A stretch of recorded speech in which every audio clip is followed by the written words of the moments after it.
Il faut se défaire de toute négativité. Dans la paracha de notre semaine, nous parlons de cela. Pourquoi? Comment? Vous savez qu'il y avait cette plaie-là qui pouvait se trouver sur la maison d'une personne, qui pouvait se trouver sur les vêtements d'une personne, ou qui pouvait se trouver sur sa peau. En réalité, au départ, le négatif a un impact superficiel sur la personne, à l'extérieur de ce qu'il est réellement, mais ce qui l'entoure, ce qui le protège de l'extérieur, sa maison, les murs de sa maison, les murs de son foyer. Lorsque, dans la superficialité, ce qui nous paraît extérieur, on n'y prête pas attention, eh bien cette négativité peut se poser. Ensuite, elle entre à travers ces murs-là et elle peut toucher nos vêtements. Et ensuite, elle se rapproche un petit peu plus du corps et elle touche notre peau. C'est la raison pour laquelle il ne faut même pas la laisser s'installer, se poser, même de manière superficielle. S'écarter de tout ce qui peut être négatif. Boker Tov les Koulam. Bonjour à toutes et à tous, je suis infiniment heureux de vous retrouver dans cette magnifique matinée que Dieu nous offre sur la terre. Merci à toi mon Dieu. Nous allons parler des différentes possibilités qu'il y a dans les différents mondes. Le monde d'Atsilut, ce monde où Dieu est là, infiniment présent. Tout de suite, après ces quelques notes de Négoun, je vous invite à partager, à liker et commenter cette publication, afin que nous soyons encore et toujours plus étudier cette sainte Torah, la Torah Tachassidut.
Qu'est-ce qui tient ici-bas sur Terre et qui est ce que nous pouvons appeler ici-bas quelque chose qui existe, qui a été créé et qui est considéré comme une existence physique et matérielle qui en même temps est transcendée par quelque chose de spirituel.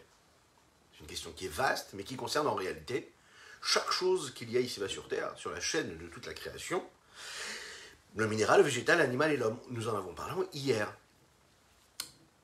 Comment est-ce possible qu'il y ait quelque chose ici-bas qui a été créé alors qu'à la base c'est quelque chose de totalement spirituel? Nous disons tous les jours dans les bénédictions du matin, Elokai, mon Dieu, Neshama Shenatatabi, Teorai, mon Dieu, la Neshama que tu as mis en moi, Teorai, elle est pure. Hatabirata, Hatayetzarta, Hatanefartabi, c'est toi qui l'as créée, c'est toi qui l'as façonnée. C'est toi qui as insufflé en elle un souffle de vie. Nous avons parlé de ces 4 étapes qui se définissent et qui prennent corps dans ces différents mondes, dans ces 4 mondes. La Neshama, lorsqu'elle est théora, lorsqu'elle est pure, eh bien elle est dans le monde d'Atsilut, le premier des mondes. Ensuite, Barata, lorsqu'elle est créée, elle correspond au monde de Bria, qui est juste en dessous du monde d'Atsilut. Ensuite, nous passons à Yatsarta, Yetzira, le monde de Yetzira. Et ensuite, nous avons le monde de Asiya, qui est le monde de Nefartabi, Dieu qui a insufflé. On est dans le monde de l'action, de la création-action. La question qui se pose ici, c'est comment est-ce qu'une âme peut être en même temps théora, totalement pure, c'est-à-dire correspondre au monde d'Atsilut, avant qu'elle n'ait été créée. Si on reprend le texte, on lui dit dès le départ que l'âme, elle est théora, elle est pure, et ensuite seulement on nous dit que Dieu l'a créée. Mais logiquement, d'abord tu crées un objet, d'abord tu crées quelque chose, et ensuite tu définis comment est-ce qu'il est l'objet. Mais avant de l'avoir créé, comment est-ce que tu peux dire qu'il est déjà pur? Bien sûr, nous parlons de l'âme, mais non pas d'un objet. Alors comment? Comment est-ce qu'elle peut exister quelque part avant qu'elle n'ait été créée? Parce que c'est possible, cela. Lechaim. Je rappelle que nous étudions pour la Refoua Shelema de Avraham Nissim Ben Sultana. Et pour aujourd'hui, une bonne nouvelle, pour souhaiter un grand Mazel Tov à notre cher Mordechai Suissa qui aujourd'hui va célébrer sa bar mitzvah. On lui souhaite un très très grand Mazel Tov.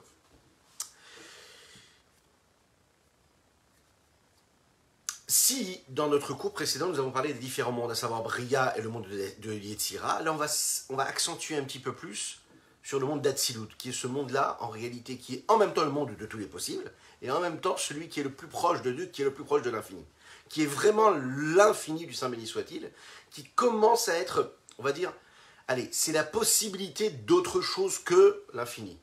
Ça veut dire quoi d'autre?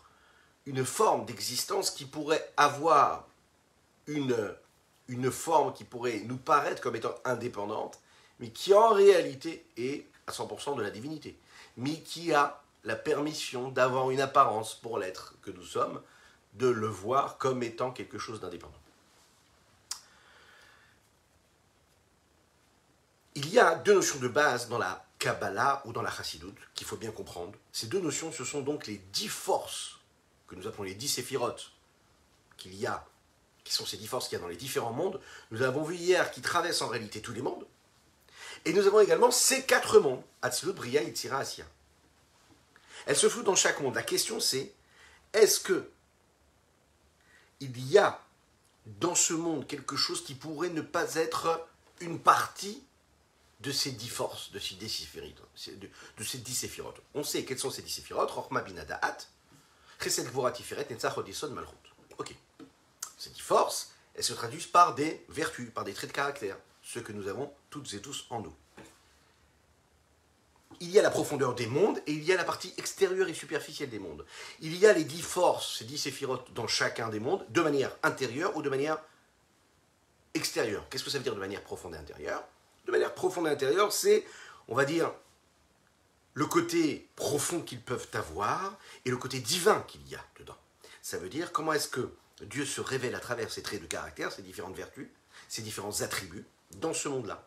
Mais dans chaque monde, il y a un monde entier qui, lui, n'est pas considéré comme ces 10 forces-là, qui est juste des créatures. Un petit peu comme nous l'avons vu dans le monde où il y a les anges, ce sont des âmes particulières ou bien d'autres créatures qu'il pourrait y avoir dans le monde.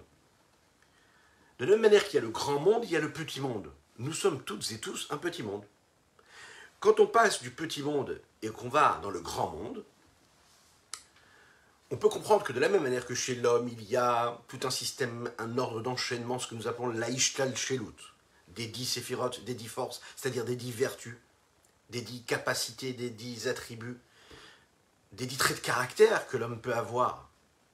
Les 3 intellectuels ainsi que les 7 émotionnels. En même temps, on sait que l'homme est un monde qui est constitué de plein de choses, de plein de petits détails, qu'on ne peut pas résumer à ces 10 forces ou à ces 10 traits de caractère. Il y a autre chose dans l'homme, dans ce petit monde qu'est l'homme. Il y a son corps. Dans ce corps-là, il y a 248 membres, 365 nerfs et artères. Il y a les 5 sens dont l'homme est constitué. Il y a son âme animale, son âme vitale qui se trouve dans le sang de l'homme, qui a pour but de donner de l'énergie à ce corps-là. Il y a les 3 vêtements, les 3 outils, les 3 moyens d'expression que l'homme a, à savoir la Machashavadi Burumaase, la pensée, la parole et l'action. Il y a le rapport qu'il y a entre les 10 forces, c'est-à-dire ces 10 traits de caractère, et les autres parties qui se trouvent dans le corps de l'homme. Ces 10 traits de caractère qui se trouvent du côté de l'âme et tout le reste qui se trouve du côté du corps ont besoin de se relier, de se rattacher l'un avec l'autre, l'un de servir l'autre. Si on regarde bien, en réalité, nous avons ici donc l'âme qui est la profondeur de ce qu'est le corps.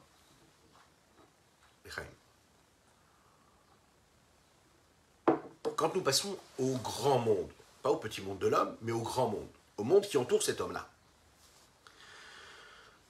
Dans ce monde-là, qui est appelé dans le langage de la Kabbalah, Olam HaHasiya HaGashmi, le monde de l'action et le monde de la création matérielle physique, il y a aussi ces 10 forces-là, ces 10 séphirotes divines.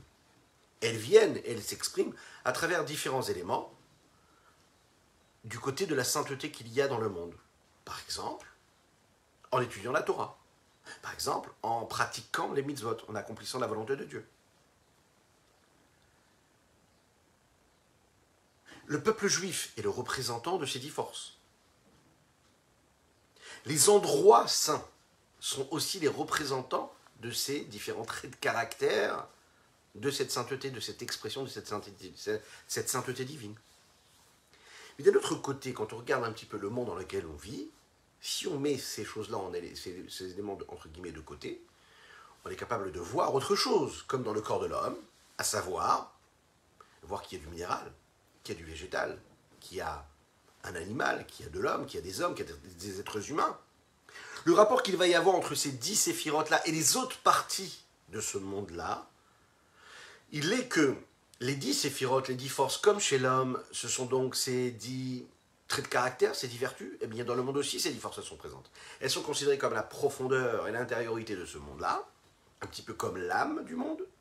Et puis toutes les autres parties du monde, à savoir les différents sens, les différentes espèces, les différentes créatures et des milliers de créatures qu'il pourrait y avoir à travers le minéral, le végétal, l'animal et l'homme, etc., ou bien tout ce dont le monde est constitué, et bien là, ça va être considéré comme la partie extérieure et superficielle du monde, de ce grand monde-là, et donc, un peu comme le corps peut l'être chez l'homme en rapport avec l'âme. De la même manière que c'est ce qui se passe dans ce monde-là, il faut savoir que c'est la même chose qui se passe dans les différents mondes, dans tous les mondes supérieurs.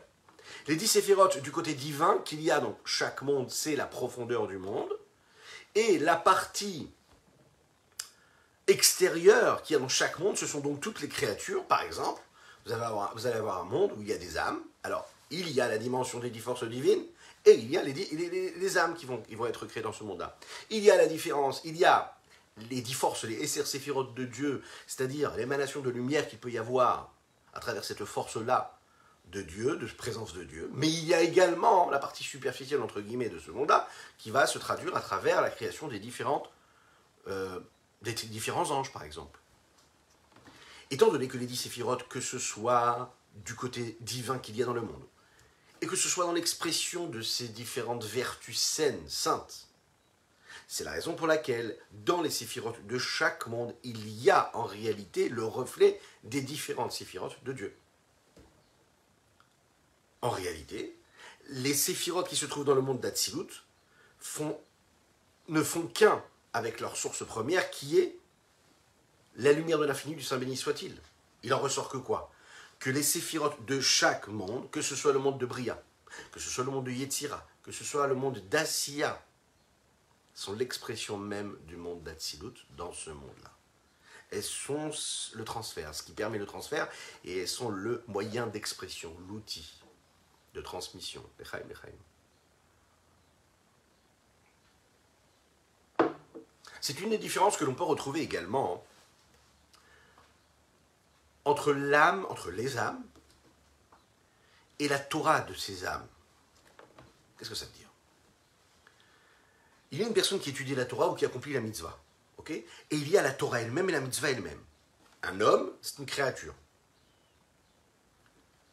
Dans sa neshama, dans son âme, il y a aussi une forme d'indépendance, d'existence indépendante à cet homme-là qui étudie la Torah. Comme nous l'avons dit, Ata Berata, c'est toi qui l'as créé. Mais il faut quand même le savoir, cette Torah ou cette mitzvah qu'il est en train d'étudier ou de pratiquer, elle est indépendante de lui. Il est en train de la pratiquer, il lui permet d'exister, de prendre forme, mais elle existe déjà, c'était déjà une énergie qui existait, c'est-à-dire une divinité, une force divine, une force de Dieu. Pourquoi? Parce que, qu'est-ce que c'est la Torah, qu'est-ce que c'est le mitzvah? C'est l'expression même de la sagesse de Dieu, de sa volonté. Donc, dans notre monde à nous, on peut dire que la Torah et les mitzvot correspondent au côté, on va dire, séphirotes, c'est-à-dire qu'elles sont là, c'est des potentiels, c'est des forces, c'est des énergies qui sont là présentes, alors que l'homme, lui, ferait plus partie de ce qui est au contact du corps, du monde, ce qui est considéré comme le monde, c'est-à-dire la partie extérieure. La partie profonde, comme dans chaque monde, ça va être donc l'étude de la Torah qui est représentée ici par les séphirotes, ou la mitzvah, et l'être, l'homme, qui agit, lui, il est considéré comme le monde, ce qui est extérieur.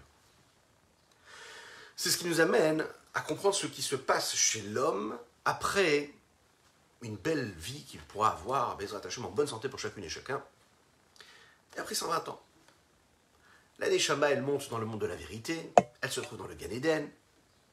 Ça peut être dans le Gan Eden supérieur dans le monde de Bria, si elle a accompli la Torah et les mitzvot avec crainte et avec amour intellectuel, c'est-à-dire, on l'a dit dans les shiurs précédents, vous vous en souvenez, c'est-à-dire qu'elle a vraiment choisi de faire ce qu'elle fait. C'est-à-dire qu'elle a vraiment travaillé dur. Intellectuellement, elle a fait naître en elle de l'amour et de la crainte pour Dieu. Pas de l'amour et de la crainte naturelle, nous l'avons expliqué hier. Si c'est le Gan Eden Atarton, c'est-à-dire que si c'est quelque chose qu'elle a été chercher elle-même, mais dans les profondeurs de son âme, à savoir plus quelque chose de naturel, un amour et une crainte pour Dieu qui était instinctif quelque part, donc plus émotionnel qu'intellectuel. Alors à ce moment-là, ça va être le Gan Eden du monde de Yetzira.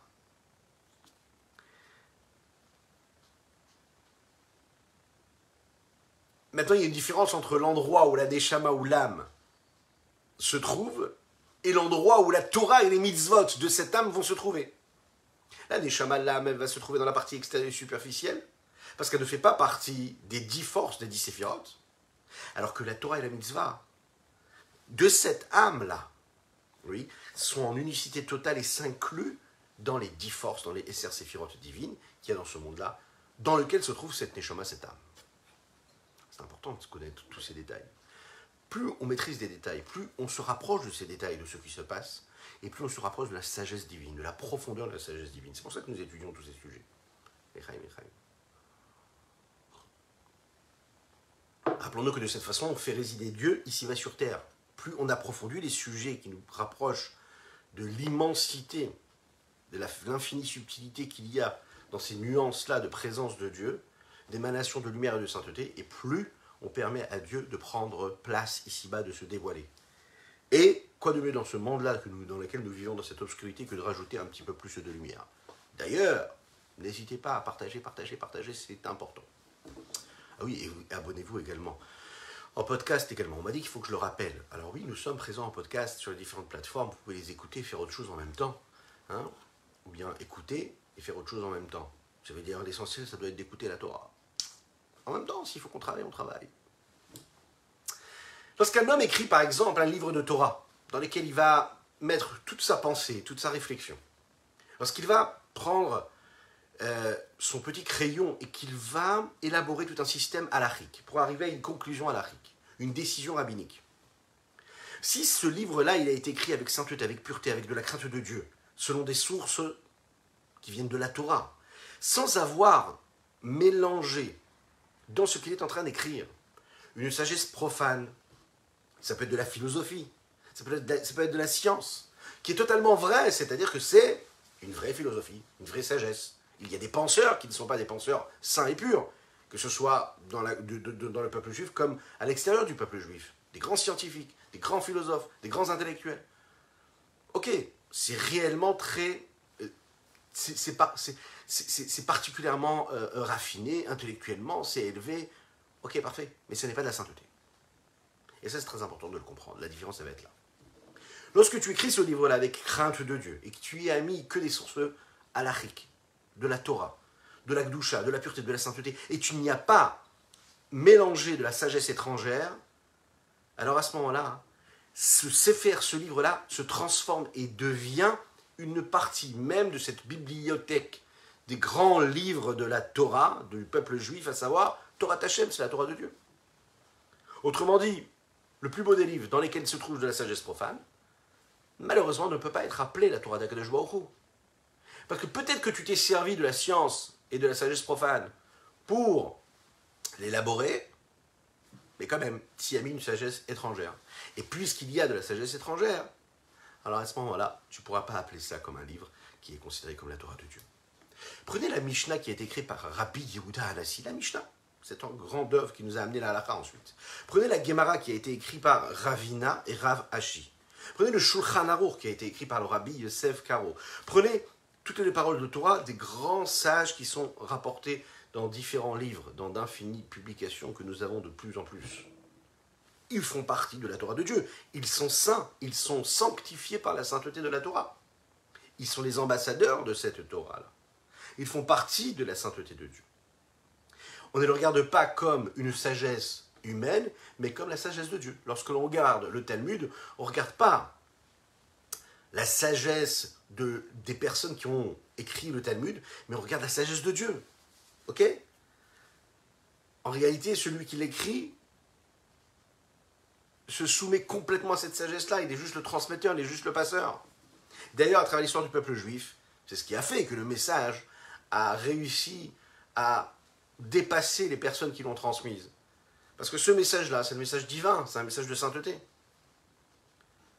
Donc, puisque c'est une partie de Dieu et que c'est sanctifié par sa kdusha à lui, par sa sainteté à lui, alors à ce moment-là, on peut comprendre que ces paroles de Torah font partie des 10 séphirotes, de ces 10 forces saines et saintes qui se trouvent dans chaque monde, alors que le sage, lui, qui a écrit, qui a élaboré cette étude-là, ou qui a écrit ce livre-là, lui va rester un petit peu comme cette âme-là, ce niveau de l'âme, et lui va rester considéré comme l'extérieur du message profond qu'il pourrait y avoir. Donc en fait, il y a tout est possible dans chaque monde, en réalité. Et c'est la même chose avec les mitzvot, pas uniquement dans l'étude de la Torah. Dans chaque mitzvah, il y a une sainteté qui lui est propre. Dans chaque mitzvah, il y a l'influence de lumière qu'un homme est capable de faire descendre parce qu'il va pratiquer, parce qu'il va accomplir telle mitzvah. On fait descendre dans le monde quelque chose de phénoménal dans chaque mitzvah. Ce qu'il fait descendre dans ce monde-là, c'est une doucha, une sainteté qu'il est capable de transformer et qui se transforme en étant une part de ces 10 séphirotes divines. Maintenant, l'homme qui a accompli cette mitzvah-là, cette neshama qui est en train d'accomplir cette mitzvah-là, elle reste à l'extérieur, dans la partie superficielle du monde. C'est la raison pour laquelle nous avons dit hier que le schar de la mitzvah, c'est la mitzvah elle-même. Le salaire de la mitzvah, c'est la mitzvah elle-même. Qu'est-ce que ça veut dire? Ça veut dire que, qu'est-ce qui se passe dans le Gan Eden quand on fait une mitzvah ici-bas et que l'on crée un cadeau qu'on va recevoir dans le Gan Eden? Qu'est-ce qui se passe? C'est quoi ce Gan Eden? Qu'est-ce qu'on reçoit? On reçoit des plaisirs terrestres comme si on pourrait avoir? Pas du tout. On nous dit que les Neshamot, Yeshua, Venenim, Viziv, Ashrina, elles sont posées, sont installées tranquillement, et elles profitent du rayonnement de Dieu. Mais de quel rayonnement nous parlons ici?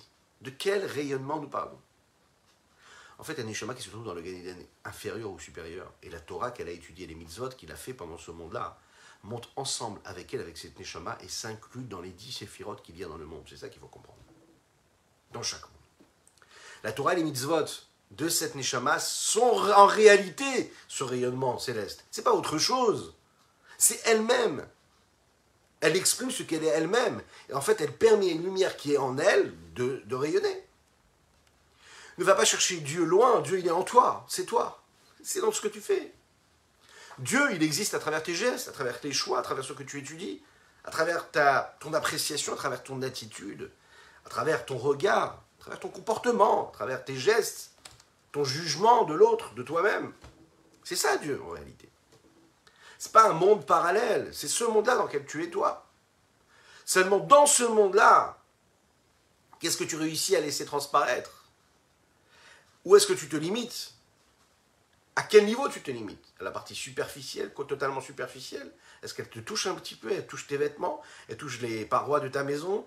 Elle entre un petit peu sur tes vêtements, elle traverse tes vêtements, elle touche ta peau, elle touche ta partie intérieure, elle touche ce que tu es dans ta profondeur, elle touche tes sentiments, tes émotions, elle touche ta partie intellectuelle. Est-ce qu'elle te transforme? Est-ce que tu te laisses transcender par cette lumière céleste ou pas?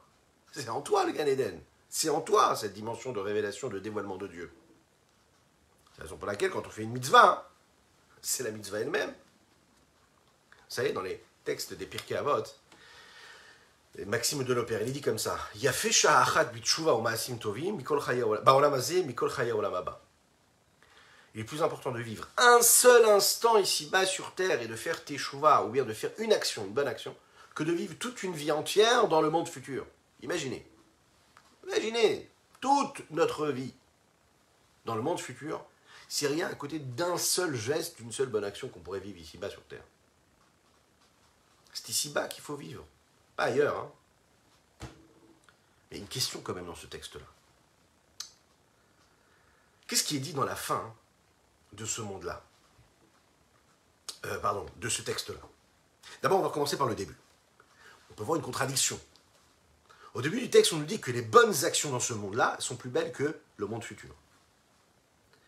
Ça veut dire que d'un côté, on te dit que au moment où tu fais une bonne action dans ce monde-là qui est en réalité un monde de mensonges, qui t'envoie des signaux, qui t'envoie des informations, qui t'envoie quelque chose qui est contraire à la vérité, c'est plus important que tout le monde futur. Mais le monde de futur, lui, il n'est pas appelé le monde du mensonge, c'est appelé le monde de vérité. Alors comment on peut me dire que ici-bas sur Terre, je suis déjà en train de vivre quelque chose d'énorme qui dépasse ce que je vais vivre dans le monde de la vérité? En fait, ce qu'il faut comprendre, c'est que la mitzvah elle-même, c'est Dieu. C'est la source même du salaire de l'âme. Quand je fais une mitzvah, je suis en train de créer et de sécréter une forme de lumière de Dieu qui est là, de lui permettre de prendre forme. Il y avait un potentiel d'existence qui était déjà là, mais qui ne se matérialisait pas. Et moi, je l'ai révélé à travers cette mitzvah que je viens d'accomplir. Maintenant, dans ce monde-là, je ne peux pas profiter de ce rayonnement que j'ai réussi à susciter et à créer en faisant ma mitzvah ou en étudiant ma Torah. Pourquoi? Parce que je suis limité par mon corps, par le monde qui m'entoure, dans le monde de mensonges. Donc j'ai créé quelque chose dont je ne peux pas profiter. Mais je l'ai quand même créé. Dans ce monde-là, la Neshama ne profite pas, parce que c'est le monde où tout est caché. Mais dans le monde de la vérité, qui est le monde du Gan Eden, là, à ce moment-là, j'aurai la possibilité de profiter de ce rayonnement de la Torah que j'ai étudié ou de la mitzvah que je viens d'accomplir. C'est la raison pour laquelle on nous dit qu'il est préférable de faire teshuva ici, de faire juste une bonne action dans ce monde-là, que de vivre toute notre vie dans le monde futur. Parce que quand je fais teshuva et je fais une bonne action et que je crée de la divinité ici, là sur Terre, j'arrive au sommet de tous les niveaux.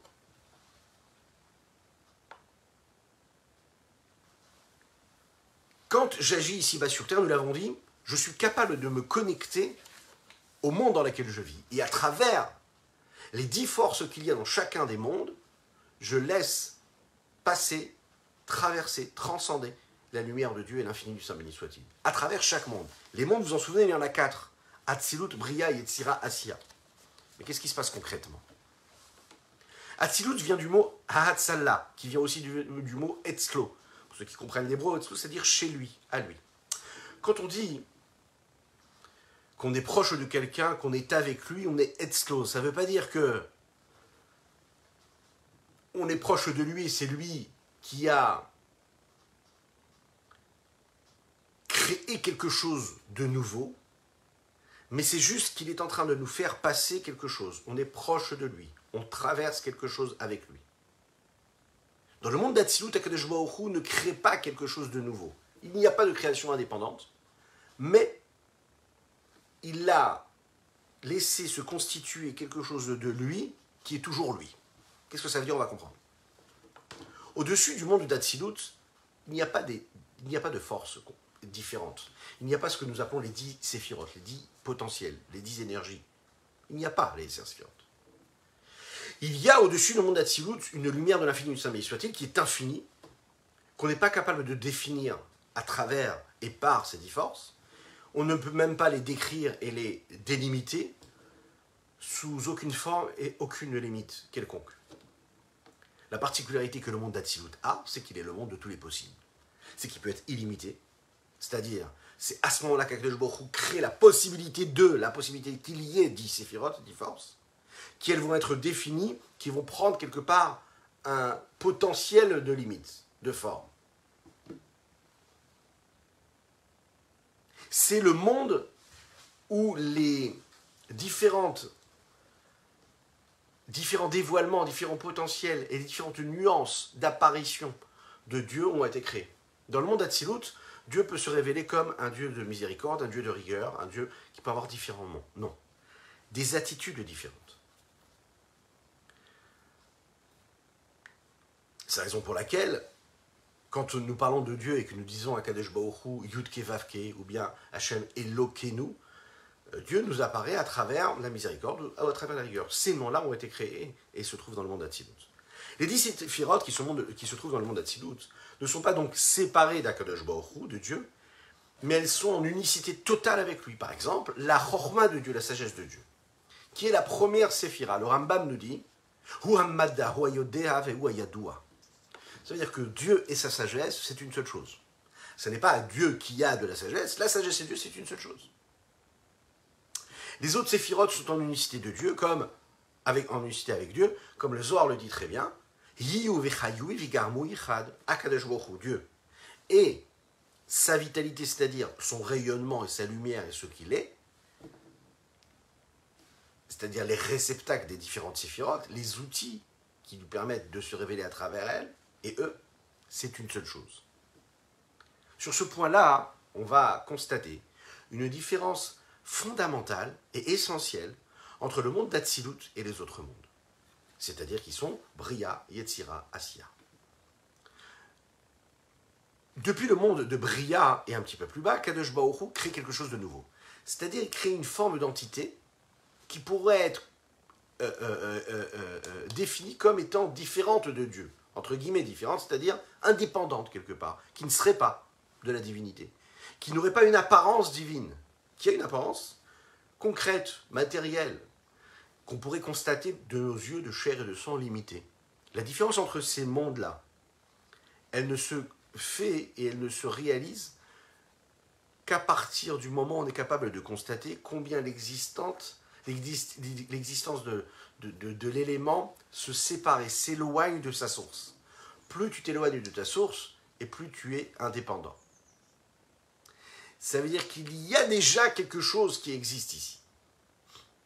Le monde d'Atsilut, c'est de la divinité pure. Il n'y a aucune créature, il n'y a aucune entité, il n'y a pas assez d'éloignement pour qu'on puisse dire il y a Dieu et il y a cet élément. Non. Même si ça cache quelque chose, quand il y a un élément qui nous paraît indépendant et une entité existante, dans le monde d'Atsilut, il n'y a pas ça. Mais il y a la possibilité qu'il y ait quelque chose.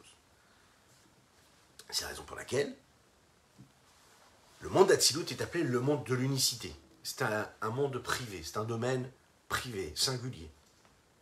Alors que les autres mondes sont appelés dans le langage de la Kabbalah, de la Chassidut, Olam Apirud, ou bien Reshut Arabim, c'est appelé un domaine public, c'est appelé un domaine, un monde où tout se sépare, tout est dissocié. Chacun peut avoir sa singularité. Dans le monde d'Atsilut, il y a 10 séphirotes, et il n'y a pas qu'une séphira.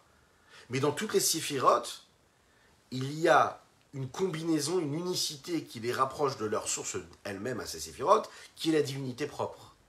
Elles n'ont pas d'indépendance. Comme nous disons, Hachem ou Elohim. Hachem ou Elohim. C'est-à-dire que Hachem qui se révèle à travers l'attribut de bonté, c'est celui qui se révèle, c'est le même qui se révèle à travers la dimension de rigueur du mot de Elohim, du nom de Elohim. Il n'y a pas d'altération, il n'y a pas de différence. Bien qu'il n'y ait jamais de différence, même quand Dieu apparaît avec la bonté, c'est pas qu'il y a une différence et qu'il y a une altération de sa présence, c'est qu'il y a une forme de dévoilement de Dieu à travers ce nom-là ou ce nom-là. Mais dans le monde d'Atsilut, il n'y a pas de différence. Le même Yud-Ke Vav-Ke Hachem, la bonté, c'est le même Dieu, c'est la même chose, la même dimension, il n'y a pas de nuance. Dans les autres mondes, chaque créature a son entité, a ce qu'elle est. Chacun il est ce qu'il est, chacun a son espèce, chaque espèce animale a son indépendance. Chaque espèce végétale, a son indépendance aussi. Chaque homme, il est ce qu'il est. Il peut être défini comme étant un élément indépendant. Un peu comme ce qui se passe dans un domaine public. Néanmoins, si on regarde la valeur et la différence qu'il y a dans ce monde d'Atsilut par rapport aux autres mondes, on comprend que la source de toute l'abondance, de toute l'énergie, de toutes les lumières de Dieu qu'il peut y avoir dans tous les différents mondes, provient de ce monde-là, le monde d'Atsilut. Étant donné que ce monde d'Atsilut, c'est le monde de tous les possibles, c'est celui qui va permettre à tous les autres mondes de recevoir et d'avoir la possibilité de recevoir quelque chose. Prenons par exemple les 10 paroles qui ont été prononcées, par lesquelles ces 10 paroles-là, le monde a été créé. Oui, Sarama Marot Nivra Olam, par les 10 paroles, le monde a été créé. D'où est-ce qu'ils viennent? Ces 10 paroles-là viennent de la dernière séphira. Les textes nous disent, dernière énergie, dernière force, qu'il y a dans les 10 forces de Atsilut. Quelle est la dernière force, la dernière séphira? Malchut. De la séphira de Malchut, il y a la racine et la source de la création des différents mondes qui le suivent, à savoir Bria, Yetzira, Asiya. Mais puisque l'essence même du monde d'Atsilut et de tous les autres mondes, c'est quoi en réalité? C'est une même et seule essence. Une essence égale. C'est la même. Mais qui a une apparence différente. Comment? Chaim.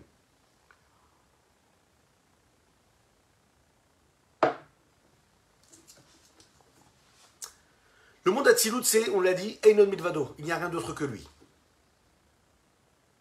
Les autres mondes, c'est quoi? C'est être constitué comme étant une créature indépendante et une entité existante.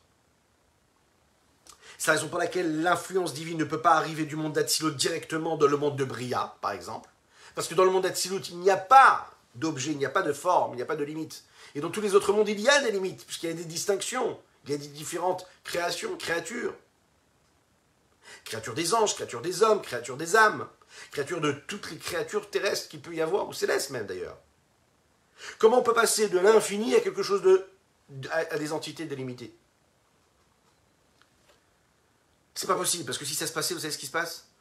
Cette lumière, elle serait tellement grande qu'on serait consumé par l'intensité de lumière et on disparaîtrait complètement. L'annulation totale de toute la créature. De toutes les créatures et de toute la création globale. Parce que la base même de ces mondes-là, c'est d'être. Et c'est ce qui fait qu'ils ont cette indépendance. Alors que la base même, le fondement de base du monde d'Atsilut, c'est l'inverse, c'est de ne pas être. Donc ce qui n'est pas, quand il touche au qui est, il faut qu'il y en ait un qui disparaisse. Et qu'est-ce qui disparaît? C'est celui qui est. Parce que celui qui n'est pas dans le sens où il est que Dieu, fait disparaître tout ce qui peut être indépendant de Dieu. Puisque sa source première, c'est l'infini, du Saint béni soit-il. Donc le fini, le limité face à l'infini, n'a plus de place, disparaît complètement.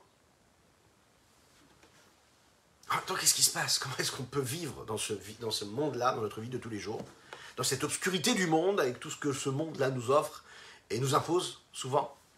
Comment est-ce qu'on peut vivre dans les limites tout en étant connecté à l'infini du Saint béni soit-il? Comment est-ce que ces mondes-là, le Bria, Yetzirah, Asiya, peuvent être connectés avec la force de l'Atsilut? Il faut qu'il y ait un intermédiaire. Il faut qu'il y ait ce transfo-là, qui permet le transfert de cette énergie sans qu'il y ait complètement une consommation et une annulation complètement. C'est un petit peu comme quand on veut recharger son téléphone portable qui se décharge très souvent. On a besoin d'un petit chargeur qu'on va acheter très cher chez Apple, par exemple, et qui va se détériorer rapidement, qu'il va falloir racheter. Bon. Et si on allait, vous savez, sur cette centrale nucléaire et qu'on posait notre téléphone, ben voilà, on va à la source de l'énergie. Qu'est-ce qui se passe avec le téléphone? Eh ben, il brûle tout de suite. Pourquoi? Face à l'intensité de lumière, face à l'intensité d'énergie, il n'y a plus, il consume tout. Qu'est-ce qui s'est passé à ce moment-là? Ben, il s'est passé que rien ne peut exister face à l'infini, face à ce qui lui est infini. Là, à ce moment-là, dans cet exemple que nous avons donné, mais imaginez à plus forte raison par rapport à la présence et l'intensité de lumière et de force d'énergie que Dieu nous donne dans tout. Donc il faut qu'il y ait un transformateur. Il faut qu'il y ait un adaptateur. L'homme ne peut pas me voir et en même temps continuer à être vivant. C'est pas possible. C'est la raison pour laquelle il faut ce que nous appelons le tzimtzum, la contraction, le voile. On passe du monde d'Atsilut jusqu'au monde de Bria. Quelque chose qui va permettre l'influence de la divinité de l'infini du Saint béni soit-il, d'arriver, de prendre forme quelque part, et de ne pas faire disparaître tout ce qui peut exister, toute entité indépendante, en tout cas de notre côté. À quoi cela ressemble? Quand on prend l'exemple, quand on prend une métaphore, une allégorie, ok, ça reste un outil, ça reste un vêtement, ça reste un réceptacle qui nous permet de comprendre autre chose. C'est-à-dire, la nécessité de prendre un exemple ou une métaphore vient du fait que ceux qui écoutent, ceux qui entendent, celui qui entend le message n'arrive pas à maîtriser et à intégrer le message que je veux lui transmettre de manière pure. C'est la raison pour laquelle je vais prendre une idée qui est annexe, un exemple, une métaphore, que lui peut comprendre, c'est-à-dire qui correspond au monde de celui qui entend ce que je suis en train de transmettre. Et de cette façon-là, je vais lui permettre de comprendre quelque chose. Quand je vais parler à un enfant, je vais prendre, par exemple, des objets, des choses qui sont proches de lui. Je vais lui parler de bonbons et je vais lui faire comprendre comment est-ce qu'on peut compter. Je vais lui prendre l'exemple et la métaphore d'une je ne sais pas moi, de ce qui peut se passer dans la nature autour de moi, et c'est ce qui va me permettre de lui amener, de lui poser sur un plateau l'idée que j'essaye de lui transmettre. C'est ce qui se passe aussi pour nous, les hommes, et quand on a besoin de comprendre quelque chose qui nous dépasse, quand on étudie la Torah, et c'est d'ailleurs ce que fait la Chassidoute, la Kabbalah, c'est qu'elle prend, pour exemple, Bivesari et Cheze Eloka, elle prend ce qui se passe ici-bas sur Terre, dans la vie, dans le monde dans lequel nous vivons, pour nous laisser percevoir et saisir autant que faire se peut, ce que peut être l'infini du Saint béni soit-il. Maintenant, qu'est-ce que c'est cette métaphore? Est-ce que c'est l'essentiel? Non, pas du tout. C'est ce qui est là et qui est là pour servir et non pas l'essentiel. En fait, quand il y a ce tzimtzum, quand il y a ce voile, cet écran, cette contraction de lumière qui s'opère, quand le message de Dieu doit descendre ici-bas sur terre, quand cette lumière doit irradier le monde dans lequel nous vivons, et chaque monde d'ailleurs, chaque créature, et qu'il a besoin de passer de Hatzilut à Bria, Kadosh Baruch Hu va voiler sa grande lumière qu'il y a dans le monde d'Hatzilut, et il va transmettre quelque chose qui va être adapté aux limites du monde de Bria, qui, ce monde de Bria, lui, a un outil et il a des moyens d'expression qui correspondent à notre indépendance, que l'on va pouvoir percevoir et saisir sans disparaître automatiquement. C'est réellement ce qu'on est capable de dire et qui est en rapport par exemple avec la différence qu'il y a dans les 3 premiers niveaux de Séphirot qu'il y a dans le monde de Hatzilut, qui sont les 3 premières Séphirot, Chochma Bina Da'at, la sagesse, le discernement, Da'at, le savoir, la conscience, etc. Dans le monde d'Hatzilut, dans le monde de Bria, dans le monde d'Hatzilut, la Chochma d'Akadosh Baruch Hu, la Chochma de Dieu, elle dit une seule chose, c'est-à-dire c'est l'unicité totale, l'expression de Einod Milvadon, il n'y a rien d'autre que Dieu. Hashem Echad. Sa chokhma, elle ne donne pas de place à autre chose. Sa sagesse, elle prend toute la place. Alors que dans le monde de Bria, il y a celui qui maîtrise et qui peut commencer à comprendre Dieu. Il y a celui qui sait Dieu. C'est-à-dire qu'il y a un élément extérieur qui va saisir cette sagesse divine. Alors que dans le monde d'Hatzilut, cette sagesse-là, elle est là, et personne ne peut comprendre quoi que ce soit. C'est Dieu, c'est l'infini. Dans le monde de Bria, encore une fois, on peut connaître, on peut reconnaître, on peut prendre conscience, on peut savoir. Le fait même qu'on soit capable de savoir et de comprendre Dieu, déjà, ça nous apprend quelque chose. Ça nous apprend que nous sommes déjà quelque chose d'indépendant. Alors qu'Akadosh Baruch Hu, lui, il est la source de ce que nous sommes en train de comprendre et de saisir. C'est un peu comme quelqu'un qui apprend quelque chose qui est extérieur à lui et qui sait, souvent on étudie quelque chose, et on est capable de se voir, de prendre du recul et de se voir comprendre la chose qui était extérieure à nous. Parfois, on a l'impression de comprendre quelque chose qui était déjà en nous. On met le doigt sur quelque chose, sur une notion, sur une perception, sur un niveau d'intellectualité qui était déjà en nous. Et des fois, on sent qu'on a été chercher quelque chose de nouveau. C'était extérieur. Et on a réussi à acquérir quelque chose de nouveau qui était extérieur. Dans les mots, Veolam ha'atzilut, ce monde d'Hatzilut, qui lui dépasse en réalité ce que l'homme peut concevoir et réfléchir et imaginer et saisir avec son intellect d'homme. Parce qu'il peut y avoir différents niveaux dans l'intellect. Le monde d'Hatzilut, lui, il est au-dessus de ces différents niveaux que tel ou tel homme pourrait avoir, telle ou telle capacité qu'il pourrait avoir. Pourquoi ?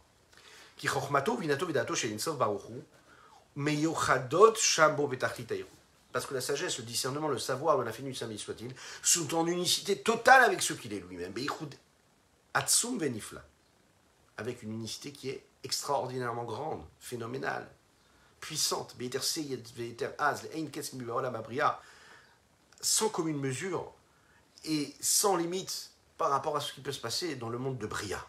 L'essence même du monde de Bria, qui est considéré comme un monde réel, puisqu'il est appelé Olam.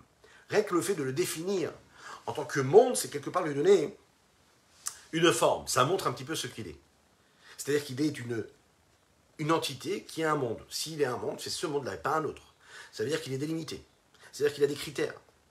Ça veut dire que l'infini qu'il y a en lui, c'est caché, c'est voilé, qui lui permet d'exister en tant que tel. Donc j'ai une conscience du moi qui se sépare de l'infini. La sagesse et le discernement d'Akadosh Baruch Hu, elles se dévoilent et sont données, sont offertes à la compréhension de l'homme et à la compréhension de l'être, uniquement lorsqu'elles peuvent se dévoiler selon un système bien établi de construction, d'élaboration qui va être défini par les limites et les lois et les règles de ce monde-là. Dans cette existence-là, qui, elle, n'est pas identifiable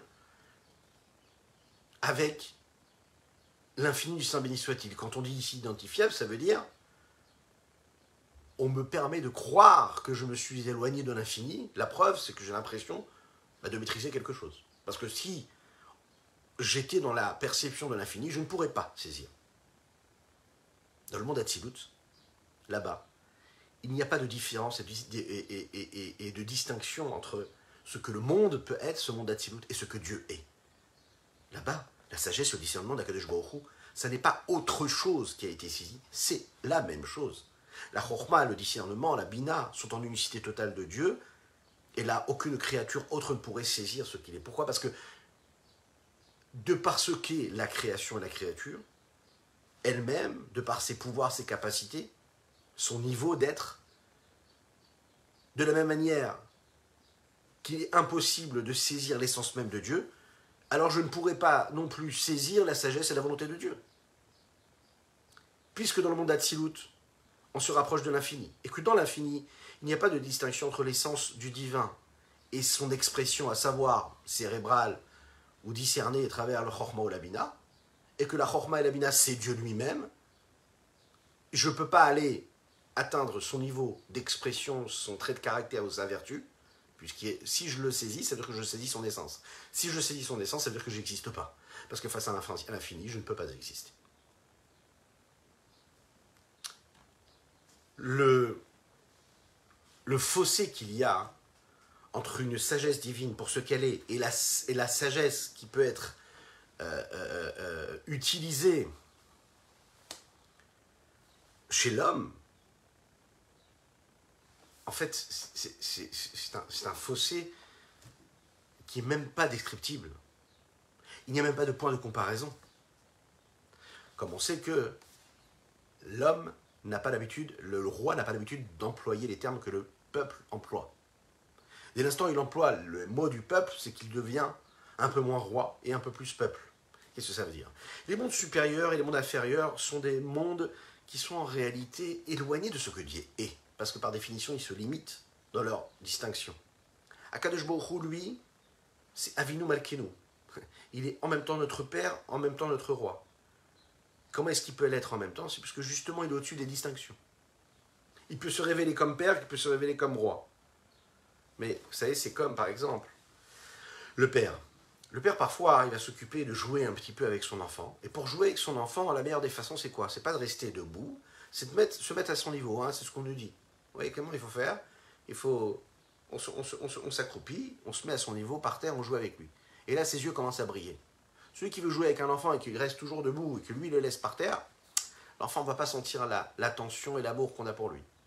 On se met à son niveau, alors à ce moment-là, il comprend que l'on se met à son niveau. Et là, il commence à prendre du plaisir. Pardon, tu veux expliquer quelque chose à un enfant, tu te mets à son niveau. D'accord ? Est-ce que ça veut dire que tu as perdu de ton niveau ? Non. Là, maintenant, tu es celui qui se met à son niveau. Mais de l'autre côté, tu vas être aussi le père qui peut être rigoureux parfois, qui peut donner des directives, qui peut avoir une vision de ce que doit être l'éducation de cet enfant-là. Et qui, là, à ce moment-là, va faire que l'enfant, lui, va devoir grandir et se mettre au niveau de son père. Mais les deux sont nécessaires, et les deux peuvent être compatibles, et non pas contradictoires. Quand nous parlons de sagesse et de discernement, de Chokhma ou de Bina d'Akadosh Baruch Hu, telle qu'elle se dévoile dans ces mondes-là, c'est ça, c'est-à-dire que Dieu parfois est notre roi, Dieu parfois est notre père. Mais quand on parle des distinctions et des définitions de ce que peut être Dieu dans le monde Hatzilut, Akadosh Baruch Hu, quelque part, si on va le dire de cette façon-là, Dieu, il est en train de se parler à lui-même. C'est un peu ce que dit ici le Rav Adine Ben Israël dans ses explications du Tanya. Là-bas, personne ne peut comprendre quoi que ce soit, personne ne peut voir une différence, une nuance quelconque. L'abîme de l'infini est énorme entre ce que Dieu est et le monde. Par contre, dans le monde de Bria, là, on peut avoir une forme de compréhension intellectuelle. Là-bas, dans ce monde-là, qui Sham Yardou Laïr Bifrinat Tzimtzum, dans le monde de Bria, Akadosh Baruch Hu ne se dévoile pas avec son essence et tout ce qu'il est, mais il se dévoile à travers le Tzimtzum.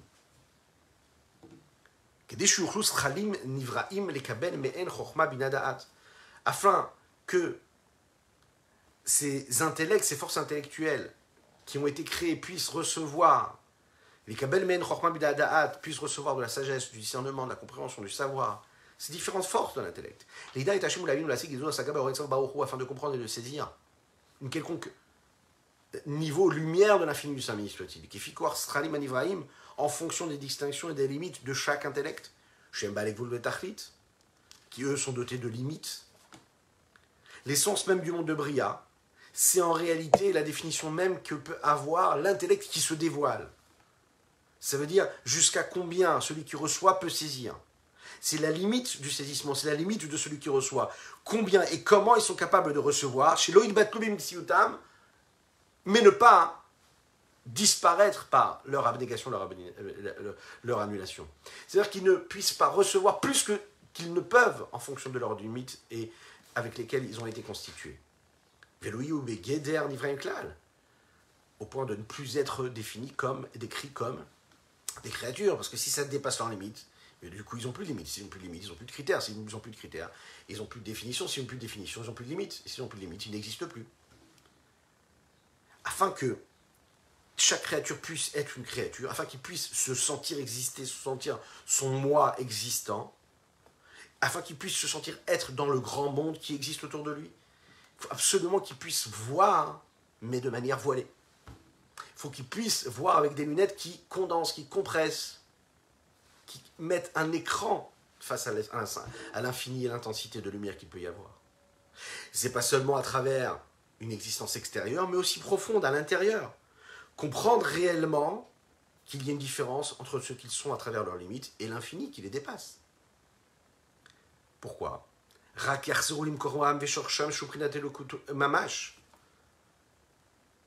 Si vraiment ils oublient ces limites-là, ils reviendront donc à leur source.